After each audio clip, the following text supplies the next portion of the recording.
se sakvatatandra vidbir lila vigana kila Krishna Shakti Tavaiva Murtis Tulasi Niloke Rinde Namaste Charanara Vinda.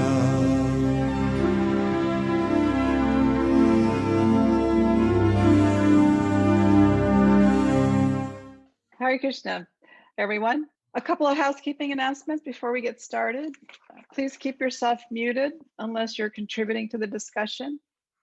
And please raise your hand with the tool, the reactions tool, if you want to speak, and also lower it when you're done. Okay, thank you. So Hare Krishna, Vanchakalpatarvishya, Kripa Sindhu Bhaivacha, Patitanam Pavanebhyo, Vaishnavebhyo, Namo Namaha. All glories to Srila Prabhupada. I'm Majuria Leela Devi Dasi. Today's program is sponsored by the Alachua End-of-Life Team. Welcome to our discussion on suicide, which is considered a dirty word, mirrored in judgment, shame, and taboo. It is often whispered, denied, or avoided altogether.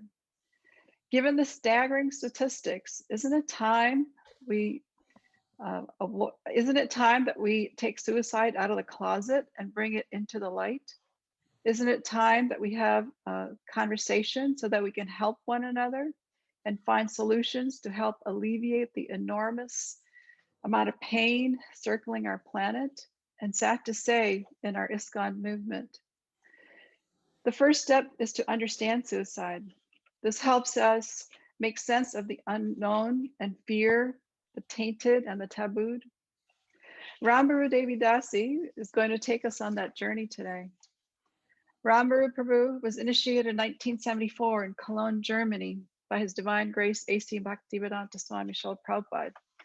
She spent the next 26 years assisting her husband, Prithu Das, to establish and manage ISKCON temples in Germany, Switzerland, Ireland, and India. During that time, she and her husband had two sons, Madan Mohan, also known as Madi Das, and Nilamadeva, now Sri Madhava Mahotsava Das. In 1999, Rambhoru Prabhu returned to college to complete her BA in religious studies, then earned two masters, one in divinity and the other in patient counseling. She is a board certified chaplain, crisis counselor, and spiritual director. She is certified as a doctorate level educator in clinical pastoral education. In addition, she's also a fourth level healing touch practitioner and a therapeutic harpist. In 2010, Rambhoru Prabhu became the director of the St. Camillus Center for Spiritual Care, urban interfaith chaplaincy program in downtown East Los Angeles. She's been a member of the ISKCON Prison Mystery since 2015. In 2017, she took a leave of absence from her directorship at St. Camillus in LA and moved to the DC area to take care of her elderly parents. Her father died in 2019 at age 92. She's currently caring for her 94-year-old mother. Thank you for that very much. Over the past 4 years, she founded Karuna Care Education as an offspring to Srila Prabhupada, the goal of serving the ISKCON Vaishnava community by training qualified second initiated devotees as lay ministers or chaplains, equipping them with the tools to work in settings such as hospitals, hospices, prisons, assisted living homes, orphanages, and within ISKCON communities as compassionate caregivers and servants. Currently, Rambhoru Prabhu is facilitating several resilience and grief support groups throughout the world, including some personal counseling. Devotees can take a series of 3 courses on the introduction to compassionate care, which are currently in session. She has a 12-week course to become a certified Karuna Care provider. More information on these courses and much more can be found on our website, karunacare.iskcon.org. Wow, what an impressive resume. and all of it accomplished beginning in your midlife, Rambhoru. Today, Rambhoru is going to discuss a very important and often neglected topic of suicide. To get the most out of this forum, it'll require your active participation. Please welcome Rambhoru Dasi. Hare Krishna. What I would like to do just first, before we really get started, is just ask a show of hands. You have a little button there down in the reactions. Just like to see the show of hands of anyone who has known someone who has taken their own life. Let's see how many people have known anybody, a neighbor. Let's see how many hands. That's quite a bit. Yeah. Okay, here they come. More hands. Okay, wow. That's a lot. Yeah. What about how many people had a family or a friend they knew who took their own life? Not just somebody who was remote, but had a family or a friend. Yeah. Okay. Significant number. And I'd just like to ask, just before we get started, what was your initial, just a couple of you, initial thoughts and feelings when you heard that news?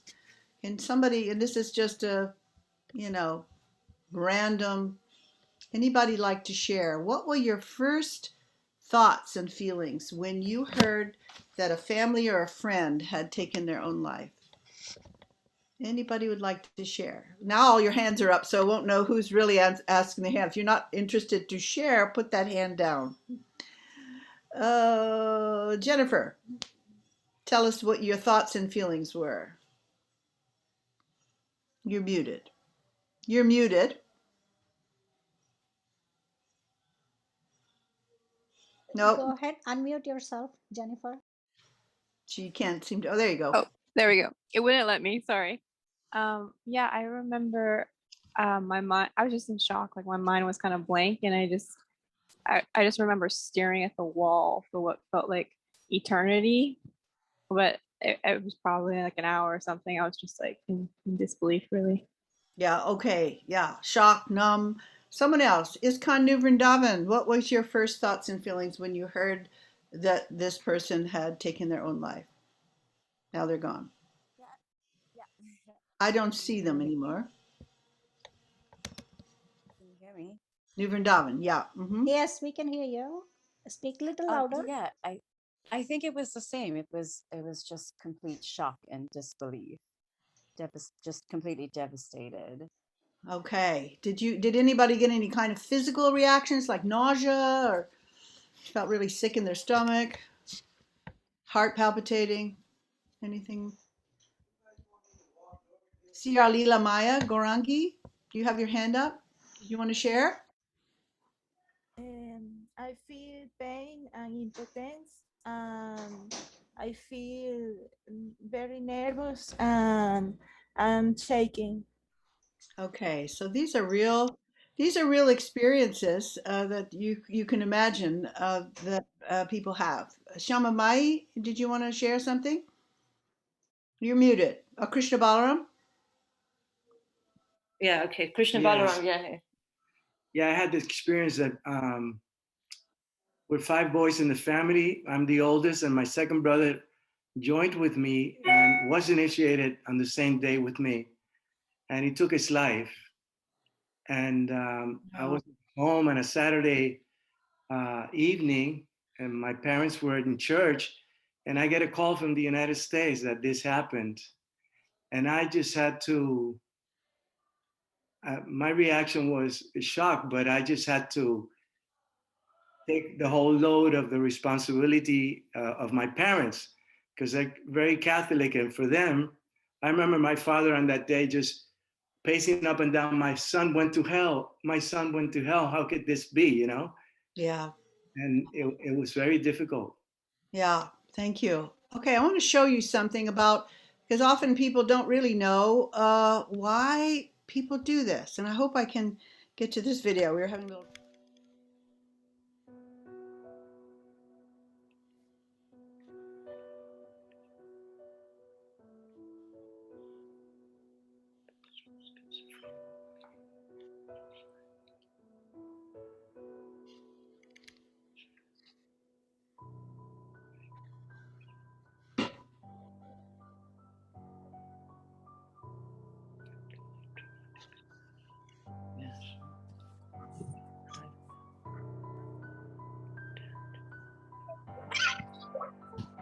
Can you turn up the volume, Rambhoru?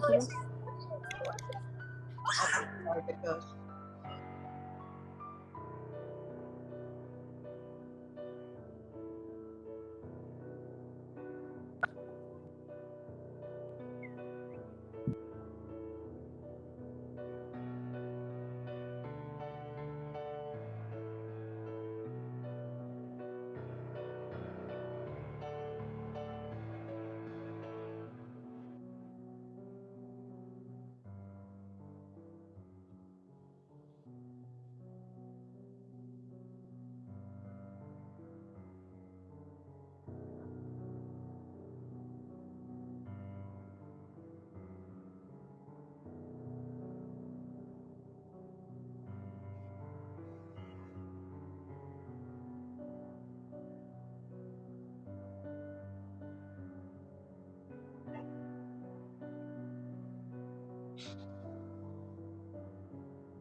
So I want to go a little slower through what we just saw there. That was a quick run through the statistics on why people suicide. Now, the proper name for in the profession, we don't say commit suicide because it's like committing a sin, or committing robbery. So the proper way to determine it is a person kills themselves or takes their own life or suicided. So that's kind of a expression in the profession we would use. So depression, 1 in 3 people. And it's really feeling a deep sense of hopelessness or pain and loss that makes a person unable to see another way to relieve their pain. 1 in 3 people take their life this way. Whoops. Mental illness is like 1 in 5. That would include things like schizophrenia, bipolar, hearing voices that command them to kill themselves, substance use like drugs and alcohol that can make a person suicidal and act impulsively. 1 in 8 people suicide from that. Relationship breakup, that's a big one. The end of an intimate relationship can impel a person to take their life. Being unemployed. It causes 45,000 suicides yearly. 1 in 16 people who suicide, they do it because they are unemployed. Think of now with COVID, not having employment for so many people. Traumatic experience like childhood sexual abuse, rape, physical abuse, wartime trauma, even many years after a trauma. 1 in 22 people who suicide for this reason. Cry for help, not knowing any other way to get help. It's not an attempt to get attention like sometimes we think. 1 in 26. Debt, feeling pressured to pay what one owes without the money to do it. 1 in 33 people. Chanaka Pandit says, fire, debt, and disease. Don't let them go. They can become a huge pressure. Cyberbullying. This is really big now amongst teenagers. Being bullied by others through electronic devices, leading to feelings of hopelessness. This is often for youth a reason. 1 in 37. Financial problems that may seem insurmountable. 1 in 39. Chronic pain with no hope of relief or suffering. 1 in 42. Losing a job. It forces the rapid life changes that inspire anger, depression, or feeling unbalanced. Family violence, that's a big one. Physical, sexual, psychological, emotional, economic, spiritual, or legal abuse. All family violence is illegal. 1 in 63. Hopelessness, either long or short term. 1 in 77 persons kill themselves for that reason. Cancer, patients twice as high as general population. 1 in 84. Academic failure, low performance in exams and then scolded by your parents. 1 in 93. Belief you are a burden to others. That's a really big one for elders. A person who has a chronic or terminal illness and that becomes harder and harder to ask, like for a ride to the doctor or to get help for personal care. This is a real common thing for elders. 1 in 112. Sexual harassment, verbal and physical assault. That's a big one too. Discrimination, being bullied due to physical appearance, or race, ethnicity, gender, disability, or even sexual orientation. Number 19, a loved one being victimized, having someone who's kidnapped your child or abused them in some way. Just being a family member or a loved one can make it unbearable. Losing a social position. It says in Bhagavad Gita, one who has been honored, dishonor is worse than death. Family acceptance, losing social or family acceptance due to perhaps sexual orientation. That's a big one. Being arrested, the shame and embarrassment of that may be unbearable to someone. Social isolation, losing a friend, a spouse, illness, divorce, physical or mental illness, social anxiety, retirement can make a person really, really isolated. Having a migraine, you wouldn't think someone would kill themselves for that, but that happens. One in about 2,500. It's not enormous, but it's something. Powerful headaches that bring nausea, vomiting, sensitivity to light. They can last 4 hours or even several days. So that's huge. And then this accidental suicide. And I'm going to show another little video clip because when I was doing research for this, I was actually really surprised. I had never heard of this. And when I mentioned it to Maturya Leela, she had said that one of her students, when she was a teacher, died in this way. So for those of you who may not have heard of this, I thought I would show a 2-minute clip just so you become familiar, especially if you're parents of teenagers. I wanted to share that with you. For those of you who were not familiar, you can go on YouTube and click Deadly Teen Choking Game. It's a terrible trend. And kids don't know what they're doing. It's a kind of a thing where you take your hands and you do it to someone else and you press these carotid arteries and it makes you lose oxygen. And then often people have a stroke. These are kids, 10 years old, 11 years old, and they just playing, and many kids get killed that way. I just wanted to alert people who have children particularly about that. So I'll go back to the PowerPoint. So what was from this list? So from this list, it was an enormous list. You had depression first, then mental illness, then you had substance abuse, and you had all these different things like, family violence, being scorned for grades. What was new for you? Was there anything on that list of things we just went through that were like, I never heard that before, that people would kill themselves for that reason? Or were they just sort of things you knew already? Were there anything on that list that you didn't know of? Let's talk about that just for a few minutes. The migraine was new for me. I didn't realize people could take their lives for that. Yeah, migraine. Yeah, I also was surprised. Other reflections on what we just heard, all those different reasons why people suicide. Someone wrote accidental suicide is something they haven't heard. Yeah, that was brand new for me too, boy. And if you've got young kids, teenagers, that's something to keep an eye on. Other thoughts?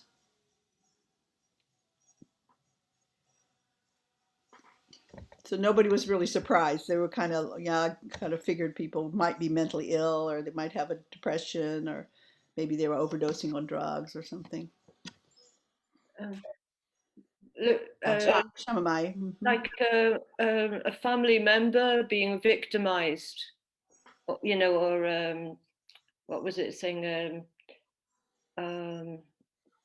Captured, or Somebody's kidnapped, or being abused. Kidnapped. Yeah. Yeah, and it's just overwhelming to be witness to someone else being abused. Yeah. What else? Any other thoughts before we go on? Okay, let's go on then. So there's a lot of misconceptions, and there's a lot, but I will go share 5 anyway of misconceptions about suicide. One myth is that people who talk about suicide won't really do it. The fact is that almost everyone who attempts or completes suicide has given a clue or some warning. So we don't want to ignore suicide threats.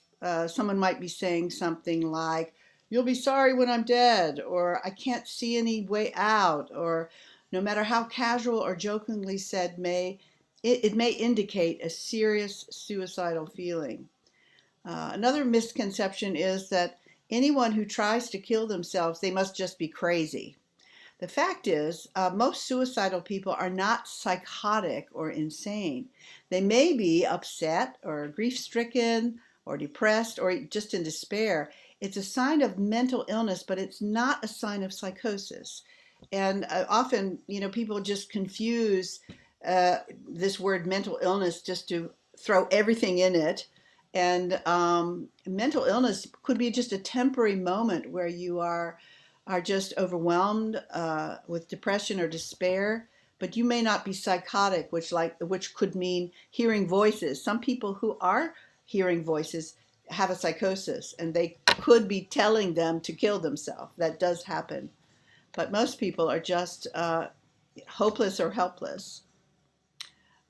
A myth is if a person is determined to kill themselves, nothing is going to stop them. That was a myth for me too. You feel helpless. You see somebody who's done it. You can't figure out why would you do that, and you just think, well, they were going to do it anyway. The fact is, people with suicidal ideations have mixed feelings about ending their life. They don't really want to die. They just want to end their pain, and these feelings don't last forever. But in that moment where it's overwhelming, it feels like it's going to last forever, and you don't have a clue what to do. So you just want the pain to end. One myth is people who suicide are unwilling to seek help. But the fact is that more than half of persons who suicide sought medical help 6 months before their death, and the majority saw a medical professional 1 month prior to their death. So that was surprising to me. One myth is talking about suicide will give someone the idea to kill themselves. That's a real common misconception. Fact is, the opposite is true.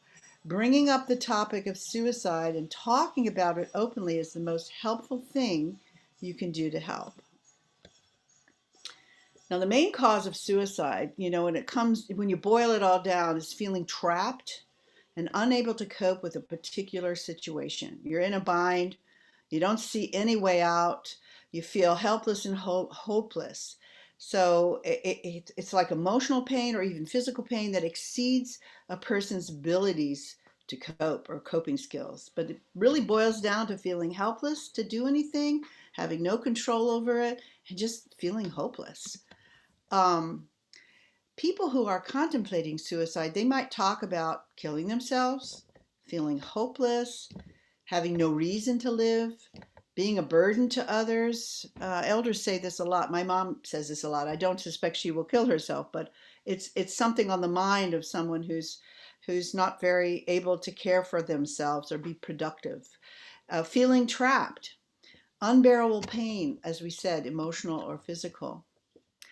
Now, some things suicidal people might do before they suicide is act impulsively or recklessly, maybe driving or taking risks. They may drink more alcohol or use more drugs. They might look online for ways to end their lives. Often forensic policemen will go through the computer to see if that was the case, just to determine the cause of death. Isolate themselves from family, friends, and loved ones. They might sleep too much, but also sleep too little. So they could be really hyper, or they could just be really groggy. They might say goodbye to other people or give their valued possessions away. They could even become aggressive. People contemplating suicide, they might feel depressed, anxious, uninterested, irritable, humiliated, agitated, enraged, or just tired. So it's really hard to read if someone's close to you because there's such a wide range of different behaviors. So we might be, wanting to know, how do we help a suicidal person? And the best thing is to be direct and talk openly and matter-of-factly about suicide. Be willing to listen, allow expressions of feelings, and then accept those feelings without being judgmental. Don't debate whether suicide is right or wrong. That's something we typically do. We want to stop them by moralizing, or whether feelings are good or bad. Don't try to make a debate about it. Don't lecture on the value of life. I know I'm guilty of that. I've said, oh, why would you want to do that? And life is so precious. Be grateful. It doesn't work. It's not helpful. Get involved. Become available. Show interest and support of a person in that moment. And don't dare them to do it. Don't act shocked. Often that happens, people are like, oh, this will put distance between you. So if you're acting shocked, then the person will be least likely to trust you and to share. And that makes them also, again, unsafe and isolated. And don't be sworn to secrecy. Sometimes people who express they have suicidal ideation say, well, don't tell anybody. But you might be colluding with them, and that could risk their life. So you want to seek support if you are feeling suspicious that someone may be thinking of taking their life. You want to get some support on board without holding that as a secret. You want to offer hope that alternatives are available, but do not offer glib reassurance that, oh, it's going to be all right tomorrow, go take a nap, it'll be better tomorrow. When a person has gotten to this place, tomorrow they may not be able to even imagine having to endure pain another day. So don't offer glib reassurance. Take action, and that means removing guns or stockpiled pills. In the hospital, I can't tell you how many kids somehow either shoot themselves or shoot each other because the parents have the guns laying around. And that's not a good idea. And having piles of sleeping pills or pain pills available when a person is vulnerable to suicide. Get help from a crisis and a suicide agency. There are lots of them. There's an international hotline. There's a United States hotline. I'm going to show you the link in a little bit. But call out for help. If you don't know what to do and you fear that someone is about to take their life, educate yourself, but reach out to some expert who's dealing with this on a daily basis. You want to join a person in their journey of pain. If they're willing to talk about what's going on and they trust you, you want to join that journey and accompany them by listening without judging and advising. Just be there and ask how you can help rather than telling them what you think. Sit with them when they're lonely. Often a person who's depressed is just really lonely.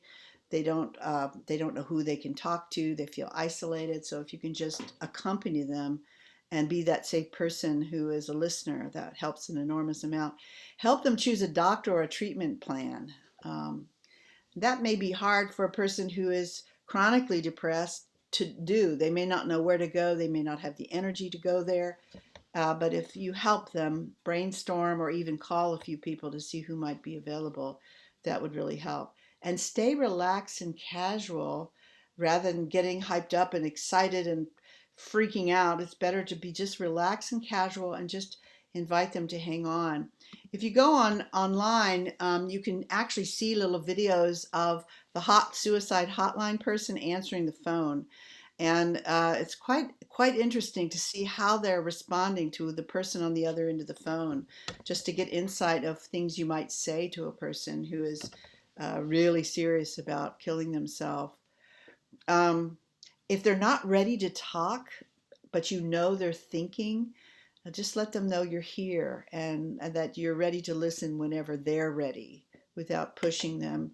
That can also push a person over the edge if they're just sort of withdrawn and they don't feel like talking, but you suspect they're making a plan. Just be there and let them know you're there for them whenever they want to talk. You can encourage them and give them the information on how to reach out for help. You've got this Home 741 in USA and Canada.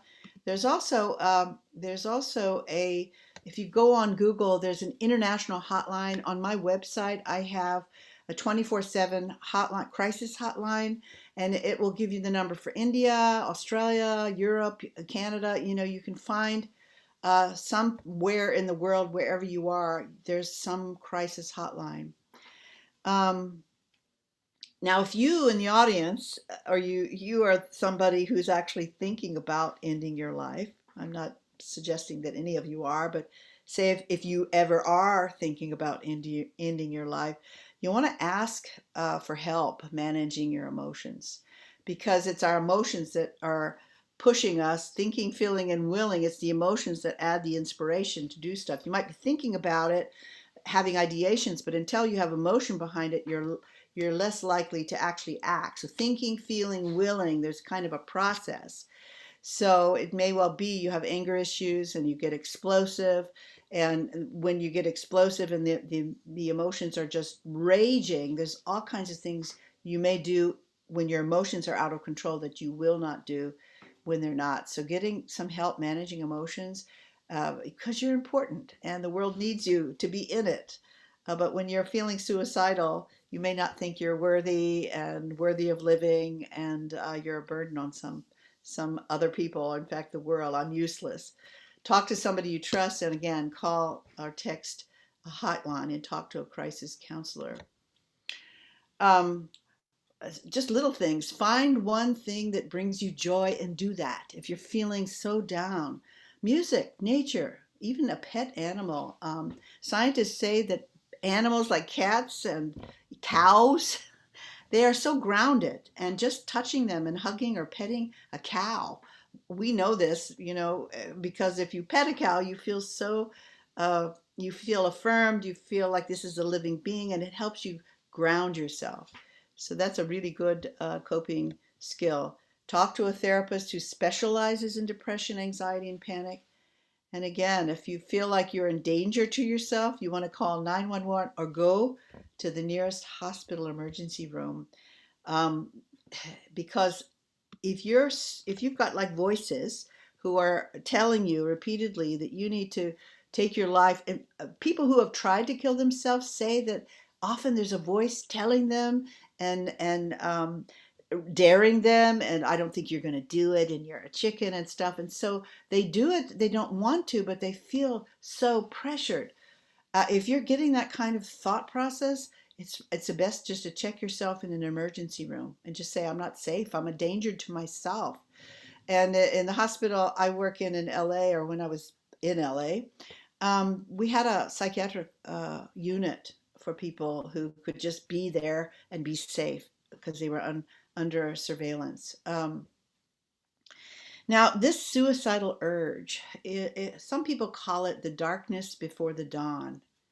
It can arise when the gap between our spiritual identity as Satchidananda and our material identity as our earth, water, fire, and air, and ether, and our false ego is so far apart that we can't tolerate it. I mean, we could call it ignorance, you know, that you're so out of touch with your real self that it's painful. And perhaps some of you know, I know I have had the experience even as a devotee where maybe I've slept too much or I've eaten too much at the Sunday feast, and then I've taken a nap and I feel like I'm dead when I wake up, or I feel grouchy, you know, and life is very painful when you're in that tamasic mental state. So those kind of suicidal urges can come up when we're deeply embedded in the mode of ignorance, tamagun. And as spiritual beings living in this material world, we're marginal energies. So closing this gap between our body and our spiritual essence, or who we are as spiritual beings, is a challenge. And it really requires trying to engage our bodies and our minds and our egos in the service of the Supreme Spirit, Krishna, in order to not be dragged down by our mind, which often will eventually take us to suicidal urges. So that's a challenge for devotees, is striking a balance. I think in the the clearing stage, we have the offensive stage when we are chanting with offenses, and then we have a very long clearing stage. And that clearing stage can be, sometimes you feel bliss and sometimes you really don't feel that bliss. And so, yeah, you might have sometimes wondering, why am I here? And have a lot of doubts, which could lead to suicidal ideations. Um, Specialists who study, where are they coming from, or people who have them will say that these urges, they actually signify there's something in our life that we need to let go of or be free from. They don't mean we need to get rid of our physical bodies, but there's something, maybe a behavior, an attitude, somebody in our life who is perhaps abusing us. Uh, it doesn't mean we need to kill ourselves, but it might mean we need to let go of something or free ourselves from something worth exploring. They have different levels of intensity, suicide. If you feel any of those levels, whether it's a little bit or a lot, don't wait to get help. You definitely want to take a hold before it gets dire. And this is a link here on the bottom, suicide.org. That's the International Suicide Hotline. It has every country with a suicide hotline you can get a hold of. If you can learn to identify and get help for suicidal urges when they're subtle, you can avoid falling into this pit of despair. This is why being aware of your feelings is so important. If you notice, gosh, there's something going on, my mind is presenting these things. It's not a big, heavy suggestion, but it might be some fleeting thoughts. You want to take care of that before it gets to be, a deep pit of despair. Sometimes they're intense, and they often travel alongside trapped emotions and traumatic memories. And therefore, it's important to know how to work well with all your other emotions with the support of a counselor or a doctor, so you can ground and focus yourself and work well with your boundaries. Most people are not very aware of what an emotion is, even to name it. We say in the English language often, I feel something, but we don't have a feeling word behind it. I feel like a cup of milk today, but we don't know what a cup of milk feels like. That's not really a feeling. So the English language doesn't even accommodate a very large feeling vocabulary. So being able to know I'm tired, maybe I need to take a rest rather than overdoing it so much so I'm so burnt out that I want to kill myself. So it's really good to pay attention what's coming up in me. If you have suicidal ideations or urges, these are some questions you might ask yourself just before you get too far gone. What serious problems in my life or your life is the suicidal urge alerting you to? So when it comes to the place where you're having suicidal ideations, there's obviously something that's out of balance. And so what is that? What is the problem? Am I not sleeping enough? Am I not eating well? Am I not taking care, nourishing my relationships? Am I too isolated? These are good questions. What ideas or behaviors must end now? There may be something. Maybe I'm overeating on junk food, and the food is really toxic, but I'm addicted to Cheetos or something, and I know that's not good for me, and I hate myself when I do it, but I can't stop, and I'm addicted to perhaps certain people that aren't good for me. Maybe they're people who take drugs and they're not good for me, and but I can't admit that I need to stop. So that would be a good moment. What ideas or behaviors must end now? Or what can I no longer tolerate? You might be in an abusive relationship where someone is verbally, physically, sexually abusing you, and you start to think, God, I don't know how to get out of this relationship. I don't know how to create a boundary, and so that could be an alternative. Well, maybe I just kill myself because that's the only way I can see to get out of this relationship. But the good news is, if you can get your handle on what the suicidal urge is trying to tell you, it could motivate you to say a final no to a bad situation or a damaging behavior or a troubling person in your life. Rather than just escaping, learning to say no can be so helpful in freeing ourselves from a bad situation or a toxic situation. Um, Suicidal urges often arise at the end of a long struggle. It can be the darkness before the dawn. You know, you're working on something, trying to figure out the meaning of life, or understanding Krishna in a deeper way, or another person, or my circumstance. And if we hang on, a dawn comes and new insights come, and that can be helpful to know that these suicidal urges are really temporary, and people around you, if they're aware of that and you're aware of that, it's just about waiting and trying to engage in healthy, uplifting activities. But it requires a lot of support, because suicidal people are not just having a bad day. Something really serious is going on or trying to come up, and they need support when that's happening. Now, Prabhupada on suicide, I felt like some of you would be interested to hear what Prabhupada had to say, so I looked a few things up. And in a conversation with Bob Cohen, otherwise known as Brahmatirtha in New York, in July 4th, 1972, Prabhupada says, suicide means killing the body untimely. Our particular body is given to suffer or enjoy for a certain time according to our last fruitive activities. Like a prisoner who escapes from prison, if he is caught, his prison sentence will be extended. Suffering cannot be ended that way. It will continue in the next life. Then in Arlington Street Church in Boston in 1969, a devotee asked, if somebody commits suicide, is that predetermined? And Prabhupada said, no, because you have little independence. It is unnatural to commit suicide. It is unnatural. We have little independence. We can go from natural to unnatural, so be aware of that. Naturally, we cannot violate our destiny. If we do it, then we suffer. But our destiny can be changed by Krishna. Just surrender to me. I will give you protection. Again, on this same conversation, Prabhupada says, a guest is asking, so you mean suicide is putting an end to suffering?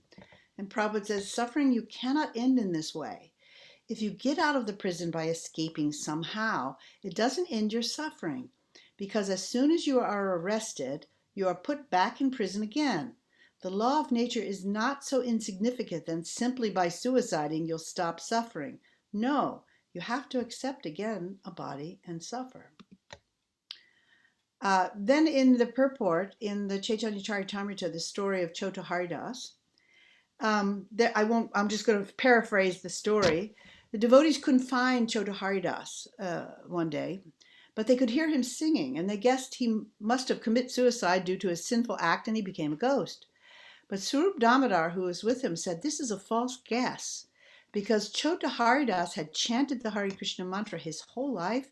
He served Lord Chaitanya, and he lived in a holy place, and therefore he must have been liberated. Now, if you read this whole section, I encourage you to go to the Chaitanya Charitamrita and read this. At the end of the story, after Lord Chaitanya, they go to him, they talk to him.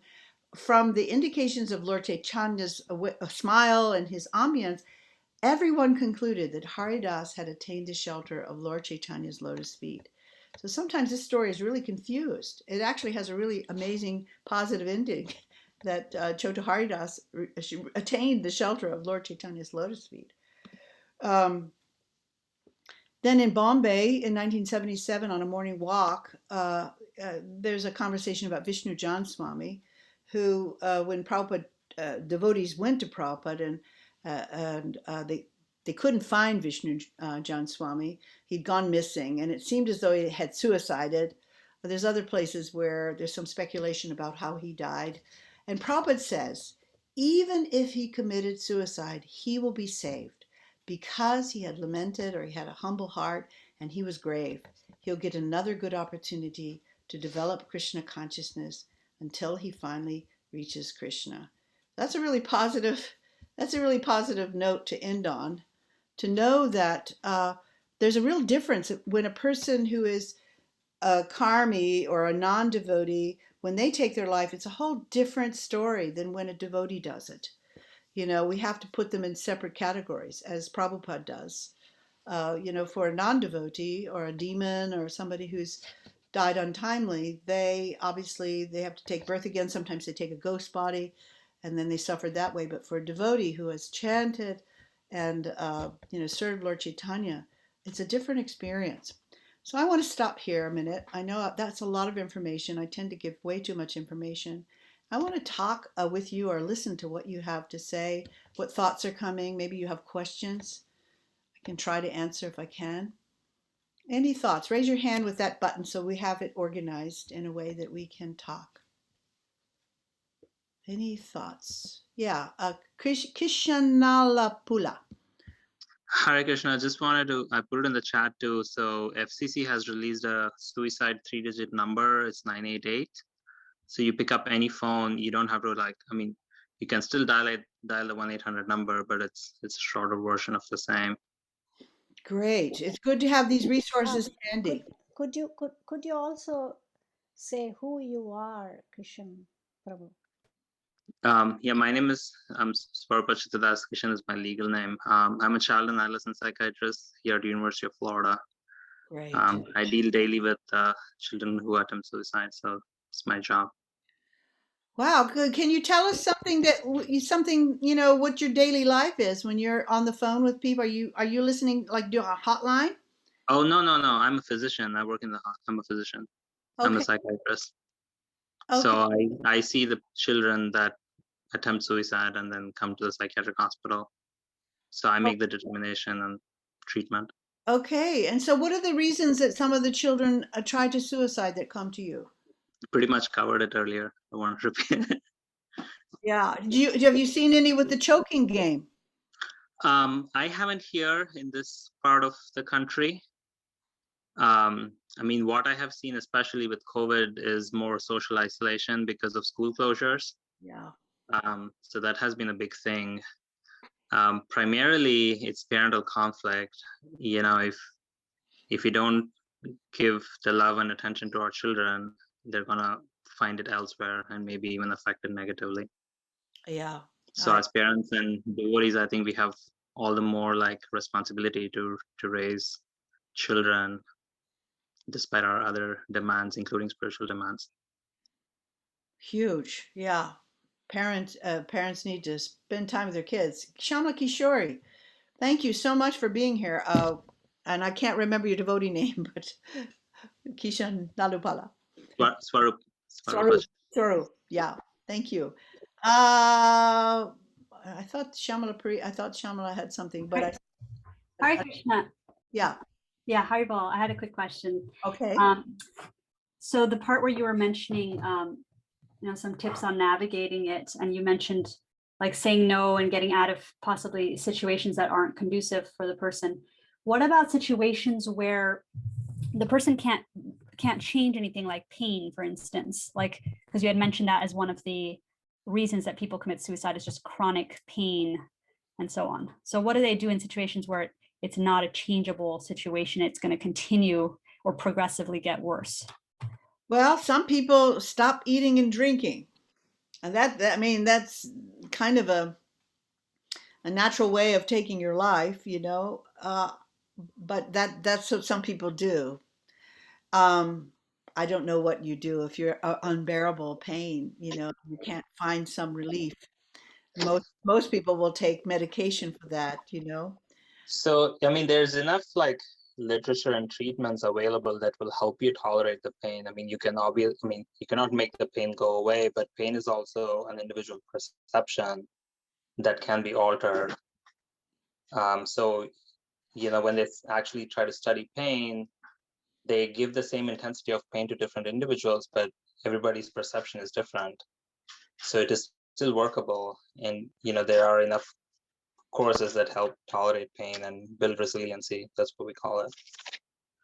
So it's just, I think, finding the right.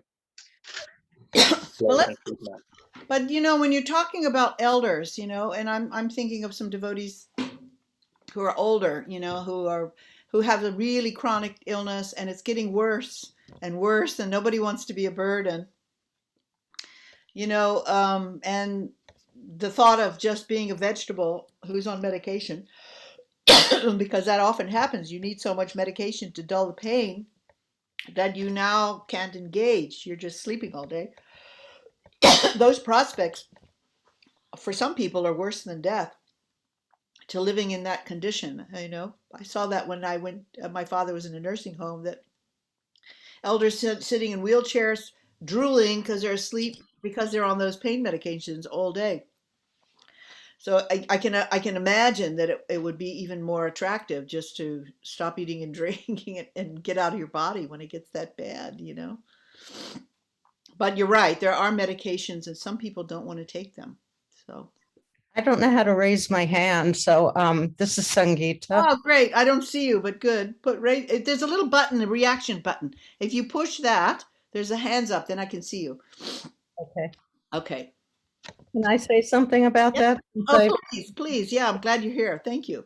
28 years I've been dealing with devotees' pain in hospice and non-devotees, and I've been in pain for about that long myself, chronic pain. So it is not always doable to take away somebody's chronic pain, first of all. And second of all, I just want to say that in the 7th canto of the Bhagavatam, Prabhupada says that if your body does not work to perform devotional service any longer, then you can fast to death and you don't incur any sinful reaction. So that I used to know the exact text, but I don't have it in front of me right now. So that's something to be mentioned. That's everybody should know. There's no sinful reaction to that. And we have had devotees do that in the movement. So it's rare, but we have had a few. Thank you for that, Sangeeta. Thank you for that insight. It's great. We have a nurse, palliative care nurse, hospice nurse, and a doctor, a chaplain. You know, that's a whole team. We need a social worker. Then you have the whole hospice team. Thank you. Yoli, I see your hand up. Hi. I have a question because I have a daughter who has cut herself 2 times, and she did that recently. And I was wondering, is that a sign of suicide? Because she's I don't know why she's doing that, and I don't know what to do about that because she has a counselor, and I guess are good, but doesn't last, and so people repeatedly cut because it gives the body releases a certain chemical. That's as much as I know about that. Anybody else have some insight? We've got some professionals here. Yeah, thank you. Yeah, cutting is, what we call non-suicidal self-injurious behavior. It can occur due to various different things. I mean, it can be a precursor to suicide. I think it's an early warning sign. Getting appropriate help is what I can suggest. I mean, I cannot tell you what to do on an open forum like this. But, we can provide you the resources depending on where you're located if you want to reach out to us. Can you post your, do you have a website or somewhere that people on this call might be able to reach out for more resources? I mean, I'm with the University of Florida Department of Psychiatry. I don't know how many on this call are like here in Alachua, because I see some other people from other places too. But I think calling the 988 number will probably give you the local resources. 988. Okay, write that down. That's a good one. All right. So Yoli, you want to consult with somebody. Okay. Yeah. Yeah, like besides the counselor. Yeah, find out. Go ahead. Yeah, I mean, if you need more than ask the counselor, they will be able to refer you to a physician if need be. Because again, we don't know what is going on without examining your daughter. So what we say might be very general. Yeah. Yeah. Okay. Thank you. That was helpful. Thank you. Mm-hmm. Anybody else have a thought, a question? We've got some specialists in the room. This is a good place to ask something I may not be able to answer. Sangeeta, are you still have your hand up, or you just don't know how to put it down? No, I just put it down.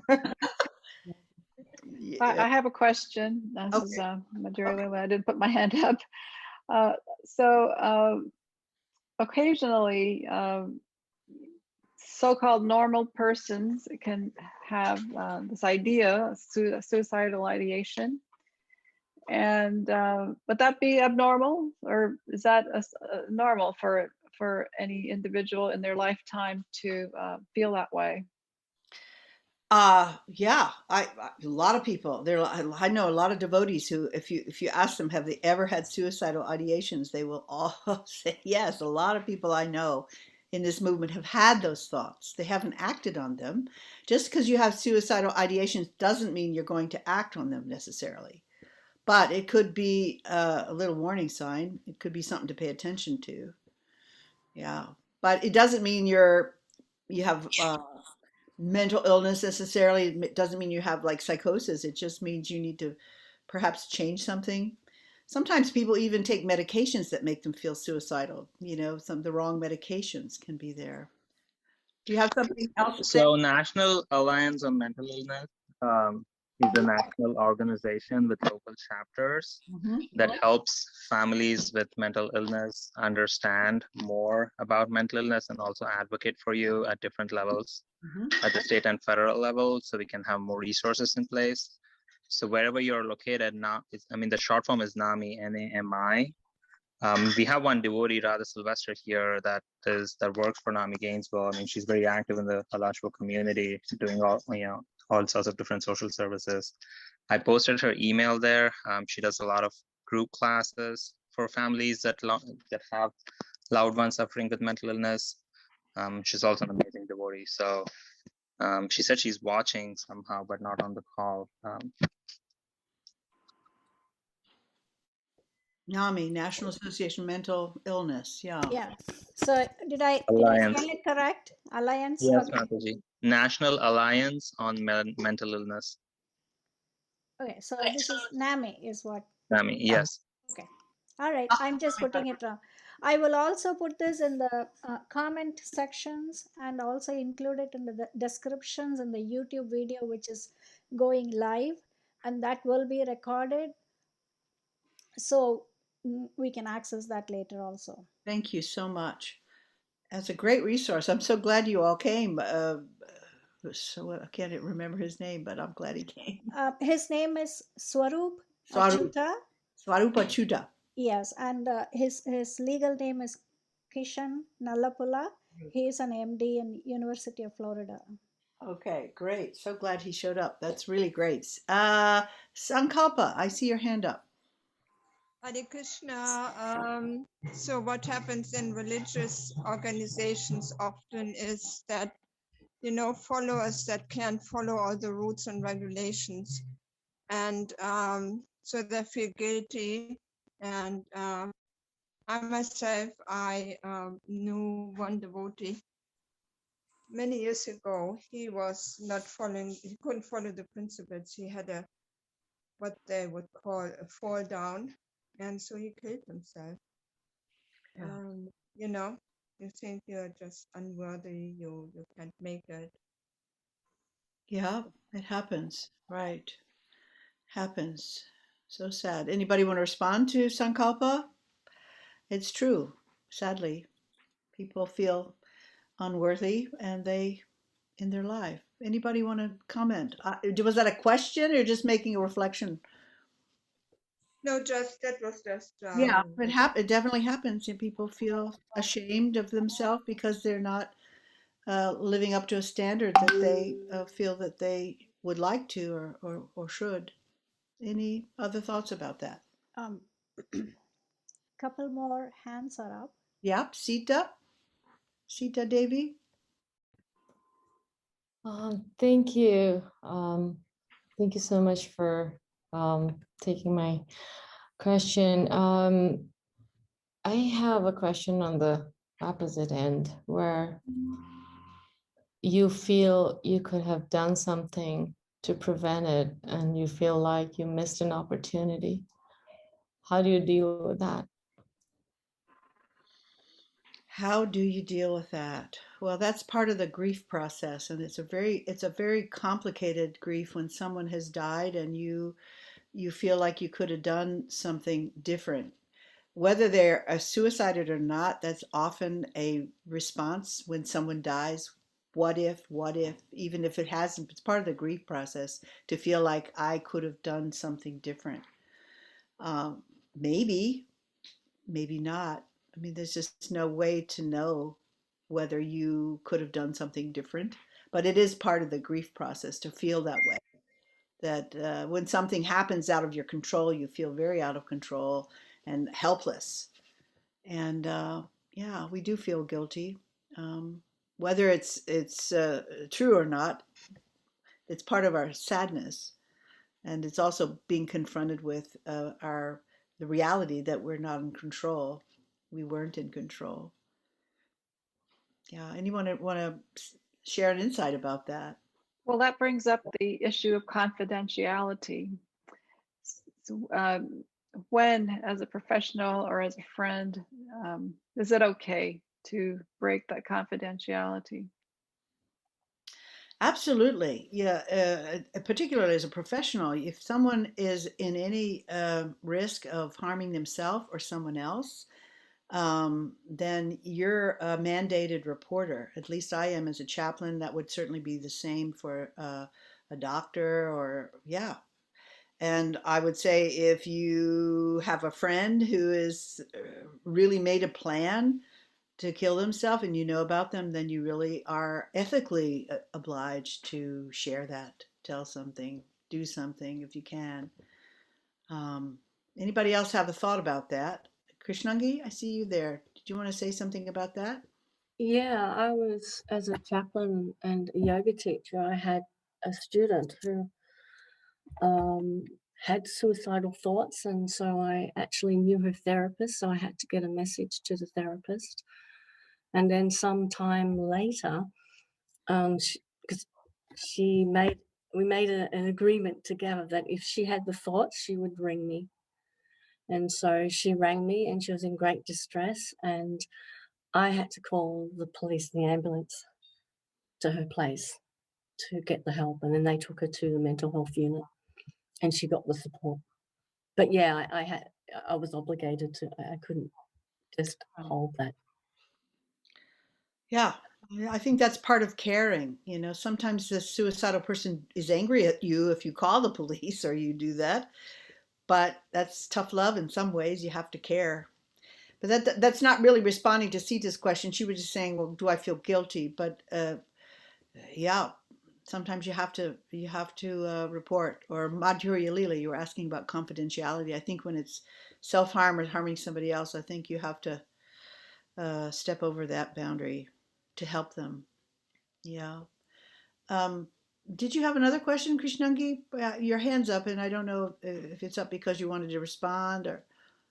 Yeah. Anybody else have a thought, a question coming up, a feeling? You're wondering about something? I do, but you're not responding. I don't see you. I don't see a hand up. Frank? Oh, yes, Frank, yeah. Yeah. I live in Florida, and I was quite involved with the religious community here. There was a beloved family. The husband killed his children, his wife, and then committed suicide. Gosh. And my daughter was his babysitter. Oh. I knew him as a personal friend. He was very close with people in this. It was a Unitarian Universalist community. And there were many, to make a long story short, this happened around 8 or 10 years ago. And the circumstances, people are still very, very upset and grieving about this. And it hasn't been adequately dealt with. I mean, you're talking about, many, many dozens of people. So I think religious communities as close as the ISKCON community is really, particularly since you have professionals like yourself, should kind of have a game plan, kind of in the back of your mind, what would we do should something like this happen? Because we live in a crazy world where guns are so available here in the United States, unfortunately. Yeah. One has to be proactive. It's very sad, but I think it's very important that we do that. You're absolutely right. To have some game plan, and we've had several suicides, just single suicides, not to the degree that you have described, Yeah. I haven't been involved in any of those, but you know, what I have done in the recent past is a critical incident debriefing, you know, and with the whole community. We need to be in conversation. We need to have ongoing conversation to support ourselves, to express ourselves. And it's a process. It's just not, you get over it that quick. It's not like, oh, we have a few debriefings and we're done. It's a life changer. It's a total life changer for a community and how they see relationships. Their whole identity changes, their social understandings change. Yeah, it's huge. It's trauma. And people carry anger for a long time. Why did he do that? How Yeah. could this have happened to us? On Yeah. and on and on. And Yeah. it's very strong feelings, you know, It very is. strong. They need to be talked about, you know, in a systematic way. And yeah, this is part of my mission, is to try and to create some awareness, but also some people who are trained to be able to do that sort of thing in ISKCON, because we're growing and we have all the issues that any society has. We have people, and we're not all enlightened. We're trying, we're working there, but yeah, I And hear the funny thing is, this man's, the perpetrator, the father's mother, was a psychiatric social worker. Wow. Okay. Yeah. And I spent time with her afterwards, Yeah. and it's unfathomable, her grief. Yes. No, it's true. Yes, thank you. And it means we need to have systems in place for that. Yeah, thank you. I thought I saw Lodge's hand up. Uh, did you have something you wanted to say, or to someone else? Thank you for that. That's a very good insight. Anybody else? There's a comment. Oh, I'm sorry. Go ahead. Yeah, I just wanted to ask about how I'm kind of very shocked when a devotee commits suicide. I know it doesn't happen much, but I kind of wonder, you know, where, I don't know, maybe it's my faulty thinking, but like where the help was, how could that have been missed? And, you know, and so I was just wondering if you could speak to that for a moment. Yeah. It's a big question, you know, how could a devotee do that, you know? And there, and all those lists, you saw that huge list of different reasons. You can't pinpoint it because you're not really in the mind of the people. But it boils down to generally that a person feels that helpless and hopeless at that moment. They see no other way to relieve pain. You know, whatever it is, whether it's shame or physical pain, or maybe they've been embarrassed, maybe they are they have their back to a wall, they can't pay their bills. I mean, there's so many reasons. There's no way I can pinpoint it unless you know the person, and even then, you don't know what's in their mind. Um, I have attended to several suicides in the last 4 months, 4 or 5 months. And, you know, part of the process for me has been asking people who were close to him, did you notice any changed behavior before this happened? And some people said, yeah, we kind of noticed he was sort of, he or she even were different. There was some behavior, some incidents that happened, but we didn't, you know, we didn't take it very seriously. Or I was going to maybe approach them the next day, but I didn't. So we often see each other and notice things, but don't really think it's much. You know, it could be somebody has heartburn. You know, they'll be better tomorrow. So you don't reach out, and you don't want to mind other people's business. That's another thing I've heard people say. Well, I don't want to be intrusive. If someone has a problem or they're feeling bad, I don't want to jump in. That's all of those things prevent us from reaching out. And I think what I'm trying to do here is bring it into a space where we should, you know, we should reach out, we should talk about it. And even if it looks like somebody is really struggling, to be able to say, talk to me, you know, let's sit, let's go for a walk, let's tell me what's going on. I'm here to listen, and create relationships that are safe enough that people will trust you enough to share their feelings. So that's all I know, Laja, is that communities can be just wonderful, and they can also be really nasty, you know, something you share, it's on Facebook tomorrow. So we have to be aware of how that affects those around us, and be sensitive to what we say and how our behavior affects other people, because you don't know how what the inner world is. They could be super depressed, and just being having a smile and saying, "So nice to see you," will change everything. You know, they may be on their way to killing themselves, because you said hello and gave them a hug, they were changed their mind. You know, so that how we treat each other is huge. We're really connected. I don't know if that helps. Anybody has another idea? This is my immediate response. Somebody want to respond to Laja? I don't have my hand up, but just I think in general, when we see that we have seen devotees or other people, we have seen them often. Normally you see them all the time. They come to the temple, they're really very much around, and suddenly they are not.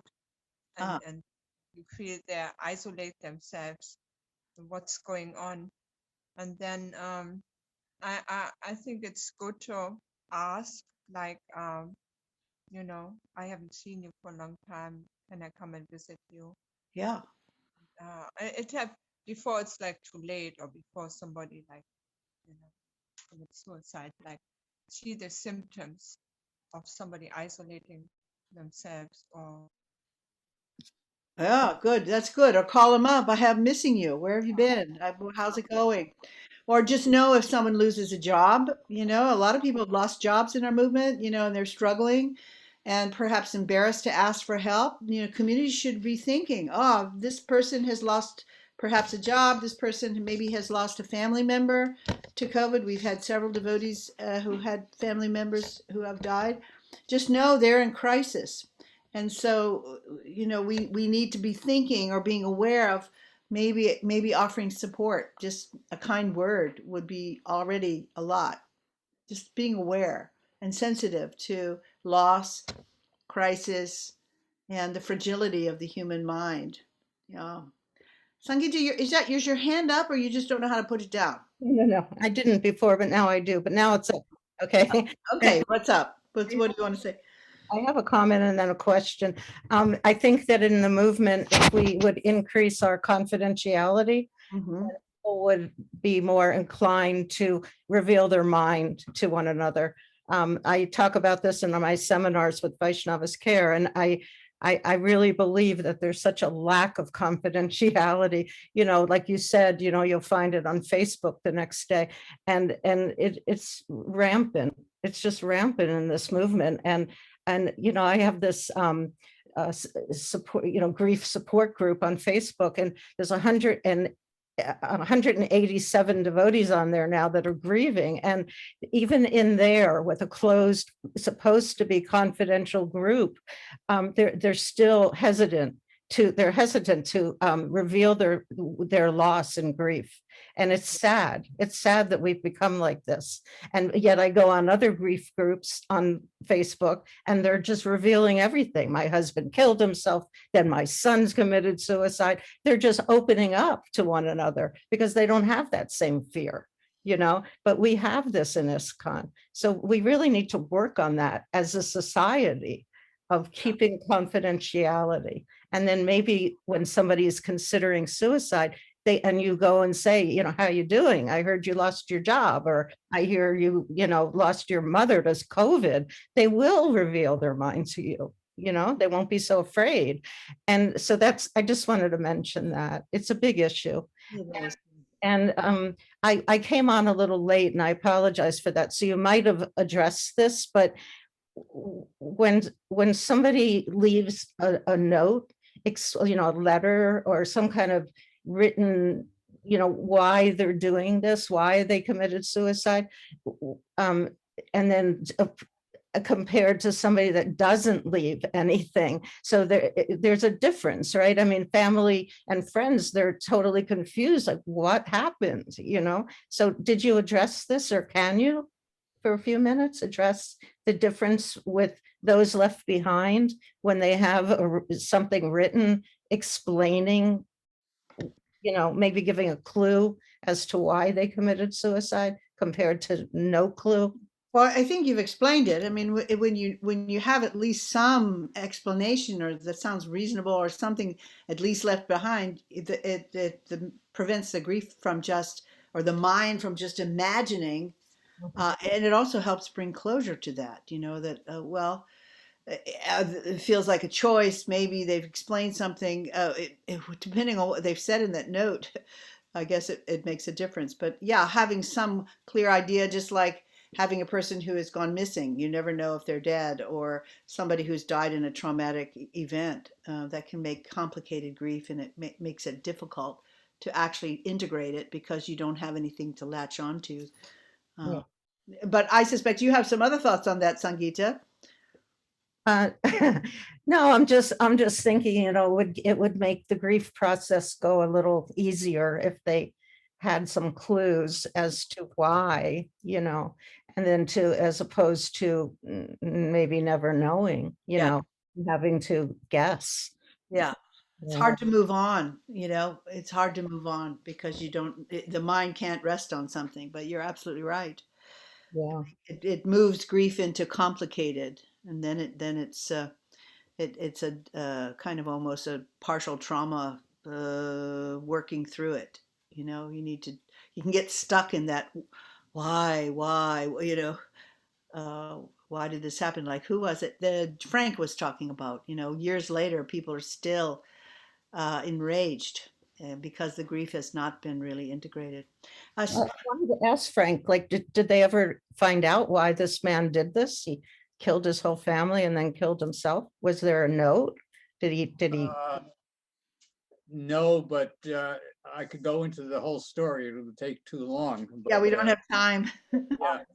Yeah, generally his wife became a lesbian, and that broke his heart.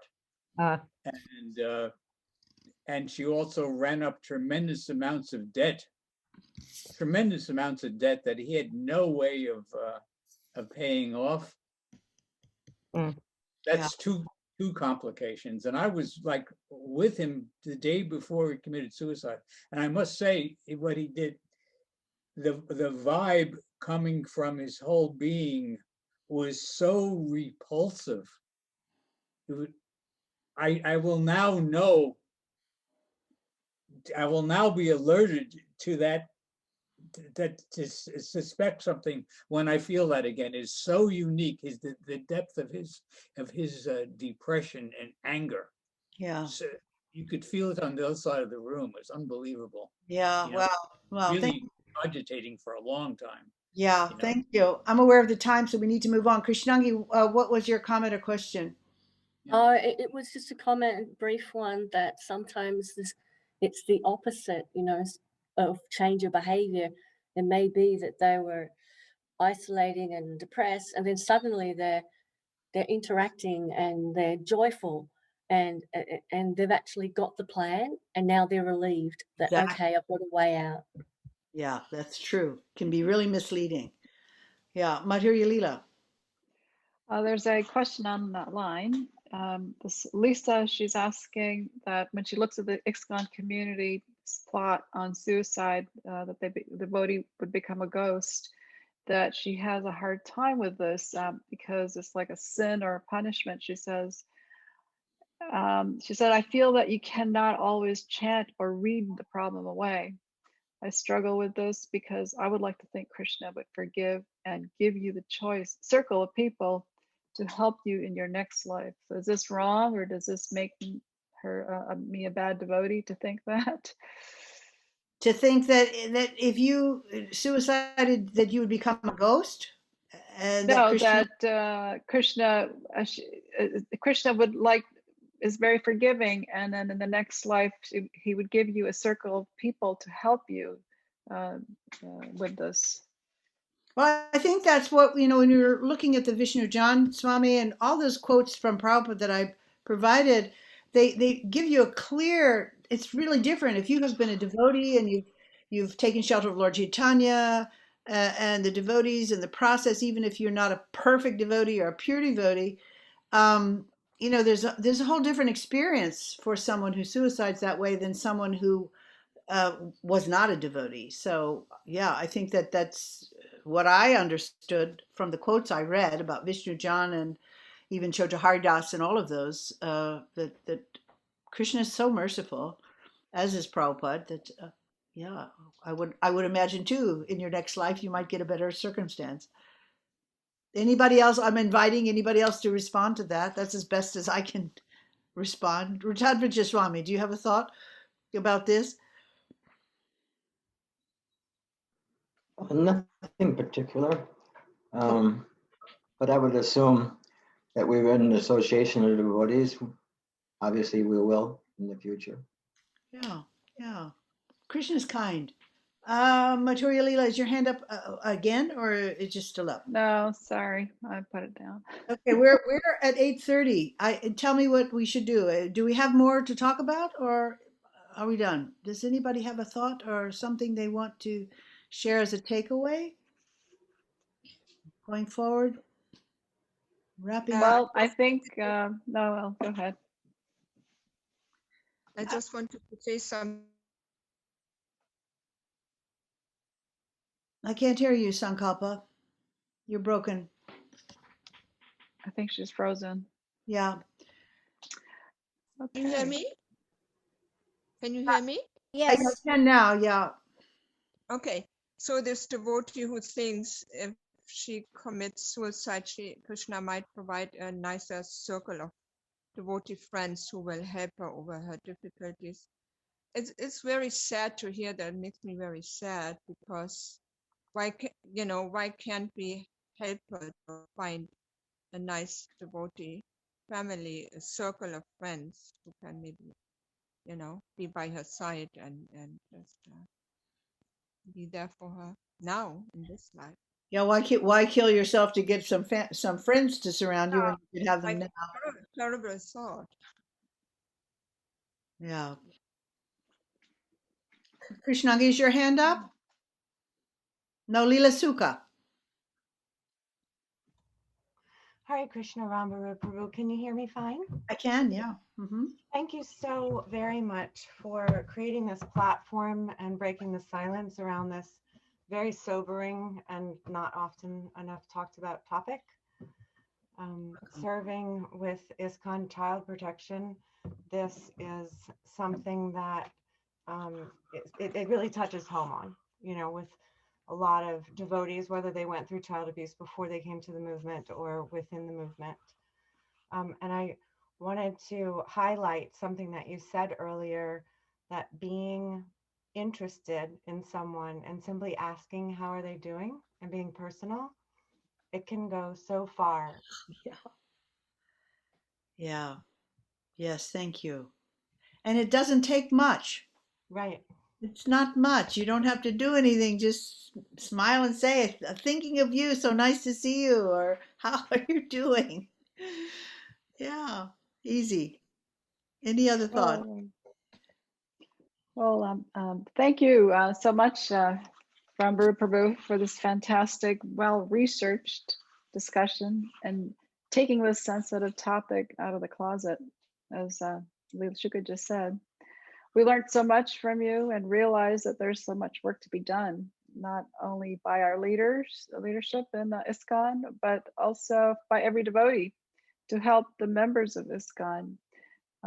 We hope you can come back again and speak again for us. If our viewers would like to support Rambhoru Prabhu's work, please consider making a contribution to Karuna Care. The links are on the Zoom chat. I just posted them. And in the description of the event on Facebook and YouTube. It can also be done through the Karuna Care website, the link which you will see on the last slide. I would like to thank all of you out there on Zoom, Facebook, and YouTube for taking your valuable time to tune in. I'd like to thank Mukya Dasi, our fearless leader in Alachua, for her continued support. Vaishnavi Dasi, our tech support there, and the End of Life team. And last but not least, Badahari Das for the use of his track of Gangeya Champeo. And you will hear him again just now. Thank you, everybody. Jai Vanchakapatri Kasindhi Patitana Pavanabhyo Vishnavabhyo Namo Namaha. And here we go. Bhaktya Vihina Aparada Lakshaye Kshitascha Kamaditarangamadhe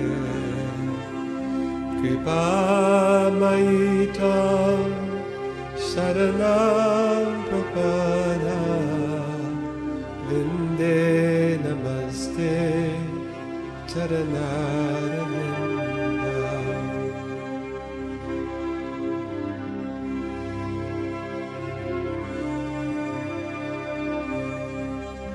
Vrindastakam ya Shinuyat Patirva Vrindavanadisha Padacha Bringa Saprapya Vrindavana Nityavasam Taprema Sevam Labhate Kritartaha.